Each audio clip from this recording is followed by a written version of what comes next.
ভাষা দিয়ে সম্প্রীতি গড়ব এই বার্তাকে সামনে রেখে অনাড়ম্বর অনুষ্ঠানের মধ্য দিয়ে ৩০তম উত্তর দিনাজপুর জেলা বইমেলার উদ্বোধন করলেন গ্রন্থাগার মন্ত্রী সিদ্দিকুল্লাহ চৌধুরী। কালিয়াগঞ্জ শহরের পার্বতী সুন্দরী উচ্চ বিদ্যালয়ের ময়দানে সোমবার বিকেলে বইমেলার উদ্বোধনী অনুষ্ঠানে বিভাগীয় মন্ত্রী ছাড়াও উপস্থিত ছিলেন রাজ্য মন্ত্রিসভার সদস্য মোহাম্মদ গোলাম রাব্বানী, ছিলেন জেলা পরিষদের সভাধিপতি পম্পা পাল, জেলা শাসক সুরেন্দ্র কুমার মিনা, বিধায়ক আব্দুল করিম চৌধুরী এবং বিধায়ক গৌতম পাল, মহকুমা শাসক কিংসুক মাইতি, ইসলামপুর ও কালিয়াগঞ্জে পুরপ্রধান কানাইয়ালাল আগরওয়ালা এবং রামনিবাস সাহা, পঞ্চায়েত সমিতির সভাপতি হিরণময় সরকার ও বিডিও প্রশান্ত রায় সহ বিশিষ্টজনেরা। বইমেলা উদ্বোধন অনুষ্ঠানের শুরুতেই সদ্য প্রয়াত প্রাক্তন প্রধানমন্ত্রী ড মনমোহন সিং এর স্মরণে নিরাপত্তা পালন এবং ছবিতে পুষ্পার্ঘ্য অর্পণ করে শ্রদ্ধা নিবেদন করা হয়। শিক্ষার প্রসার ও জ্ঞান অর্জনে বইমেলা গুরুত্ব নিয়ে দুই মন্ত্রী সহ মঞ্চে উপস্থিত বিশিষ্টরা মূল্যবান বক্তব্য রাখেন। জেলা বইমেলা চলবে আগামী ৫ই জানুয়ারি পর্যন্ত। প্রাক্তন প্রধানমন্ত্রী ড মনমোহন সিং এর প্রয়াণের কারণে দেশজুড়ে রাষ্ট্রীয় শোক থাকা ১ জানুয়ারি পর্যন্ত কোনো সাংস্কৃতিকমূলক অনুষ্ঠান হবে না। ২রা জানুয়ারি থেকে যথাযথভাবেই সাংস্কৃতিক অনুষ্ঠান হবে এই বইমেলা প্রাঙ্গণে। প্রথম দিন থেকেই বইপ্রেমী মানুষেরা ভিড় জমায় বইমেলা প্রাঙ্গণে। শ্রদ্ধা নিবেদন করে বইমেলা হলো, বই হলো আমাদের জীবন। জল বাদ দিয়ে মাছ যেমন বাঁচে না, সভ্য সমাজ যদি বাঁচতে চায় তো বই নিয়েই বাঁচতে হবে। বই ছাড়া বাঁচার কোনো রাস্তা নেই, বই পড়তে হবে। প্রত্যেকটা মানুষ চায় আমি সুসভ্য সমাজে বাঁচব, তার পথ হলো, প্রশস্ত পথ হলো বই।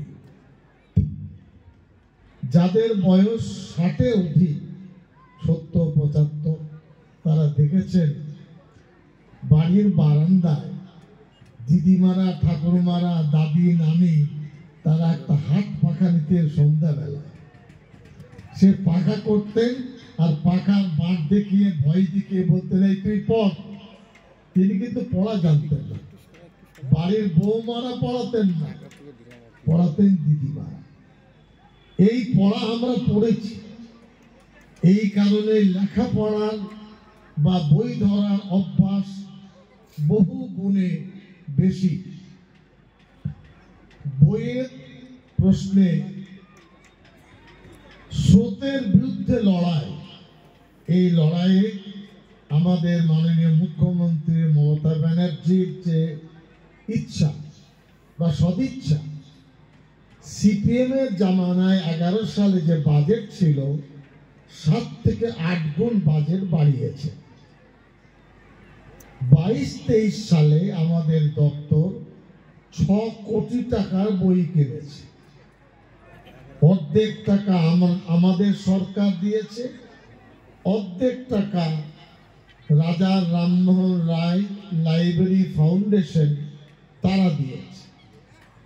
এই বই প্রতিটি জেলায় 20 লক্ষ, 25 লক্ষ, 17 লক্ষ টাকার বই আমরা জেলায় জেলায় পাঠাতে সক্ষম হয়েছে। আপনি একটু আরেকটু আমার এটা ভুল হচ্ছে।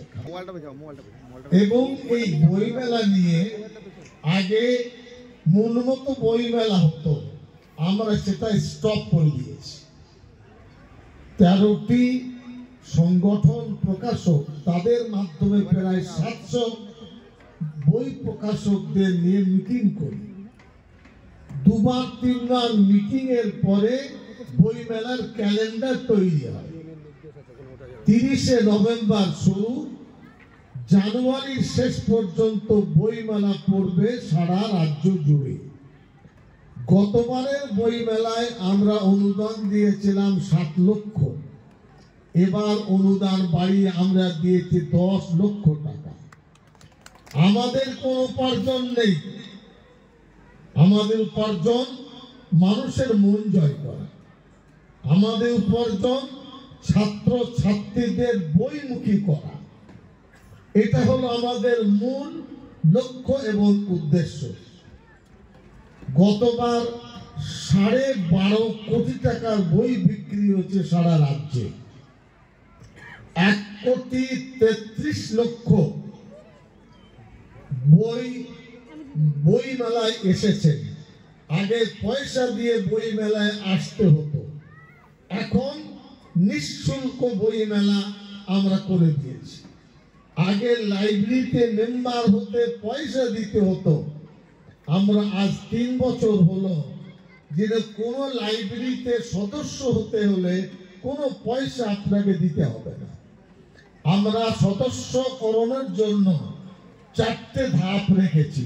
শিশু 18 বছরের নিচে, এবার 18 থেকে 60 প্রাপ্তবয়স্ক, তারপরে প্রবীণ। আরেকটি মেম্বারশিপ আছে গ্লোবাল মেম্বারশিপ, যারা সারা রাজ্যের প্রতিটি লাইব্রেরিতে আপনার বই লাইব্রেরি অ্যাক্সেস করতে পারবেন। এবং তাদের জন্য আমরা আপাতত 5 থেকে 10,000 স্পেশাল কার্ড, আই কার্ড দেওয়ার সিদ্ধান্ত নিয়েছি। গলায় ঝুলিয়ে তারা লাইব্রেরিতে যাবেন। জেলার লাইব্রেরিতে, ডিস্ট্রিক্ট লাইব্রেরির জন্য আমি ডিএমকে বলবো, আমাদের পৌরসভার মাননীয় পৌরপিতাদের বলবো, এখানে WBCS, IAS এবং IPS এদের কোচিং আপনারা দেখি। যত টাকার বই লাগবে আমরা কথা দিয়ে যাচ্ছি, বিনা পয়সায় আমরা এই সমস্ত ছাত্রছাত্রীদের বই যোগান দিয়ে যাব। একইভাবে 9, 10, 11, 12 এই 4টি শ্রেণী হলো ভিত্তি হায়ার এডুকেশনের। এই স্কুলের ছাত্রছাত্রী এরা কোনো যদি বই চায়, মিনিং বুক হতে পারে, সাজেশন বুক হতে পারে, সহায়তা হতে পারে, তারা যদি আমাদের লাইব্রেরিতে চিঠি লিখে কর্তৃপক্ষ, তাহলে আমরা বিনা পয়সায় ওই স্কুলে তাদের বই আমরা দিয়ে যাব। এটা আমাদের অঙ্গীকার। এবং সারা রাজ্যে 2,60,00,000 বই আছে। ভারতবর্ষের কোন রাজ্যে কত আছে হিসেব নেবেন। মমতা ব্যানার্জি মুখ্যমন্ত্রী হওয়ার পরে প্রতিটি দপ্তরের উন্নয়নের প্রতি নজর দিয়েছেন। গালিগালাজ করা খুব সহজ, কাজ করা অনেক কঠিন। এই কঠিন কাজকে তিনি মাথায় নিয়েছেন। আমি দিল্লি মেট্রোপলিটন লাইব্রেরিতে গিয়েছিলাম, 80,000 তাদের বই। ভারতবর্ষের কোন রাজ্যে ডিস্ট্রিক্ট লেভেলে এইভাবে বই মেলা হয় না, হয় ক্যাপিটাল সিটিতে, আর আমাদের এখানে গ্রামেও বই মেলা হয়। বলে এটা যোগাযোগের অভাব। প্রকৃতপক্ষে বাংলাদেশের মানুষ ভারত বিরোধী নয়, এটা আমি দায়িত্ব নিয়ে বলছি। ভারতবর্ষের মানে যানবাহন থেকে নিয়ে ছোট ছোট অন্যান্য বিষয়বস্তু রেগুলার যাচ্ছে। ভারতের মানুষ আর্থিক সচ্ছল হচ্ছেন, একইভাবে বাংলাদেশের মানুষরাও পয়সার মুখ দেখছেন। জনগণের সাথে জনগণের লড়াই নেই। এটা কিভাবে তৈরি হচ্ছে আমি বলতে পারবো না। আমার মতামত হলো যে এই জটিলতার অবসান হওয়া উচিত। এক, দ্বিতীয় হচ্ছে 2200 কিলোমিটার বাংলাদেশের সাথে ভারতের পশ্চিমবাংলার বর্ডার, হয়ারাজ আসাম, ত্রিপুরা, মেঘালয়, বাকি রেস্ট 2000। তো সব থেকে বর্ডার আমাদের সাথে। অতএব বাংলাদেশের সাথে ভারতের সম্পর্ক ভালো হলে পশ্চিমবাংলার সম্পর্ক আরও ভালো। আর এই জটিলতা কিভাবে এসেছে, কেন এসেছে, ওই নিয়ে আমার বক্তব্য নেই। কিন্তু একটা বক্তব্য আমি বলতে পারবো, বর্ডার এলাকায় বিভিন্ন কর্মসূচি যিনি যায়, সেখানে বর্ডার রোড আছে, পাকা ঢালাই রোড। এরপরে জায়গায় জায়গায় ক্যাম্প আছে, তারপরে মোবাইল গাড়ি আছে ফোর্স, এরপরে ওই ওয়াচ টাওয়ার আছে, তারপরে 200 কদম পরপর বড় বড় আর্ম নিয়ে সিকিউর বিএসএফ দাঁড়িয়ে আছে। কোন ফাঁক ফোকর দিয়ে ঢুকছে আমার তো মাথায় আসছে না। এবং কোনোদিন বিএসএফের কর্মকর্তাদের কাছে কি কৈফিয়ত চাওয়া হয়েছে? এই ঘটনাগুলো ঘটছে, এই নিয়ে কেন বসা? এবং ভারত সরকার যেমন সরকার পর্যায়ে বসছেন, উচিত হচ্ছে জনগণের সাথে জনগণের আদান প্রদান, তাহলে মিটতে সহজ হবে। পাকিস্তানের মতন এই জট লাগিয়ে লাভ নেই, ওদের মেজাজ আলাদা।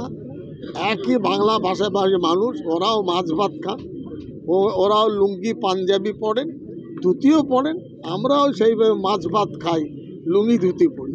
আমরা চাই সম্পর্ক সহজ হোক, ভালো হোক। স্যার, কালিয়া 22 সালে মুখ্যমন্ত্রী ক্যাবিনেটে 738টি নিয়োগ দিয়েছিলেন, ছাড়পত্র দিয়েছিলেন যে আপনারা নিয়োগ দিন। সেই প্রক্রিয়া শুরু হতে সময় লেগেছিল সুপ্রিম কোর্টের একটি বিশেষ আপনার গাইডলাইনের কারণে 100 মার্কের পরীক্ষা হতে হবে। এই পরীক্ষা টরীক্ষা নিয়ে 352 জন প্রার্থী পরীক্ষা দিয়ে তারা অলরেডি জয়েন করেছে। আমি গতকাল আসানসোলে ছিলাম, 14 জন ছেলে মেয়ে আমাকে ঘিরে ধরেছে, আমার তোমরা কে রে বাবা? হ্যাঁ, তারা বলছে আমরা পাস করে লাইব্রেরিয়ান হয়েছি সাহেব, শুধু আপনার সঙ্গে ছবি তুলবো। আর আমরা পয়সা খরচ করেছো? বলে 1 পয়সা খরচ করতে হয়। 352 জন চাকরি পেয়েছে, যোগ দিয়েছে, আর 150 এখন প্রসেসের মধ্যে আছে, আর 200 প্রার্থী পাওয়া যায়নি এক্সেমটেড ক্যাটাগরি, সেটা লেবার ডিপার্টমেন্টকে পাঠালে পেয়ে যাবে।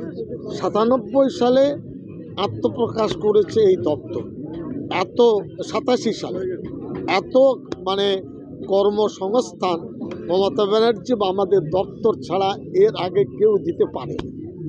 এই জেলায় আটকে আছে, জেলা শাসক আছেন, ডিএলও আছেন, এদের বলবো এলএলরা আছেন, বসে মেটান, না মেটালে আমাদের বলবেন, আমরা গিটগুলো খুলে দেবো, এখানকার ছেলে মেয়েদের মুখে হাসি ফুটবে। এই জেলায় হয়নি, আমরা অলরেডি 380 কি কম বেশি সংখ্যা মনে নেই, মডেল লাইব্রেরি করছি, যেখানে পানীয় জলের ব্যবস্থা, বাথরুমের ব্যবস্থা, বসার ব্যবস্থা, স্বাচ্ছন্দ্য অবস্থা, তাছাড়া টাইলস দিয়ে সুন্দর ব্যবস্থা হয়েছে। আমরা অর্থের ভিত্তিতে পছন্দ করে করে এই মডেল লাইব্রেরির প্রয়াস চালিয়ে যাই। এটা কি জেলায় জেলায় হচ্ছে? অল স্টেটে হয়েছে 380, কম বেশি সংখ্যা মনে নেই। আপনার জেলায় লাইব্রেরি যদি সেরকম নজর করা থাকে তো আমরাই অ্যাকসেপ্ট করি। ঠিক।